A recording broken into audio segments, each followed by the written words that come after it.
আসসালামু আলাইকুম। আমরা সবাই কিন্তু ক্রোম ব্রাউজার ইউজ করি। ক্রোম ব্রাউজার ইউজ করে আমরা যখন কোনো ওয়েবসাইটে প্রবেশ করি তখন কিন্তু ক্রোম ব্রাউজার দিয়ে যখন ওই ব্রাউজারে প্রবেশ করলাম তখন আমাদের ফোনে থাকা ইমেল অ্যাড্রেস এবং পাসওয়ার্ড কিন্তু সেই ব্রাউজারটি অটোমেটিক্যালি নিয়ে নেয়।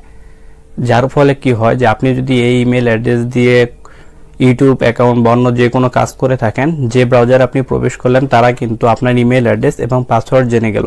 এখন যদি পাসওয়ার্ড এবং ইমেল অ্যাড্রেসটি যারা জেনে গেল, সেই ওয়েবসাইটটি যদি অনাকাঙ্ক্ষিত হয়, তারা আপনার ইউটিউব অ্যাকাউন্ট এবং অন্য যে কোনো কাজে আপনি আপনার ইমেলটি ব্যবহার করে থাকেন তারা কিন্তু হ্যাক করতে পারবে।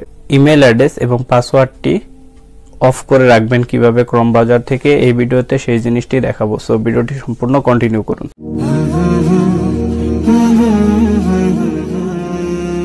সো আপনি প্রথমে ক্রোম ব্রাউজারে চলে আসুন। ক্রোম ব্রাউজারে চলে আসার পর এখানে আপনার সামনে এরকম একটি ইন্টারফেস ওপেন হবে। এখানে আপনি উপরে একটি অপশন পেয়ে যাবেন 3 ডট বা আপনি অ্যারো চিহ্ন পেতে পারেন। সো 3 ডট বা অ্যারো চিহ্নতে ক্লিক করুন। ক্লিক করার পর এখানে আপনার সামনে এরকম একটি ইন্টারফেস ওপেন হবে। এখানে আপনি একটি অপশন পেয়ে যাবেন সেটিং। এই সেটিং অপশনে ক্লিক করুন। তারপর আপনার সামনে এরকম একটি ইন্টারফেস ওপেন হবে। এখানে একটা অপশন পেয়ে যাবেন পাসওয়ার্ড বলে। সো এই পাসওয়ার্ড অপশনে ক্লিক করুন। তারপর আপনার সামনে এরকম একটি ইন্টারফেস ওপেন হবে। এখানে দুটো অপশন রয়েছে, এই অপশন দুটি অন করা রয়েছে, এটি আপনি অফ করে দিবেন। এখন আপনি যে কোনো ওয়েবসাইটে প্রবেশ করেন না কেন, প্রবেশ করার আগে আপনার কাছে পারমিশন চাবে।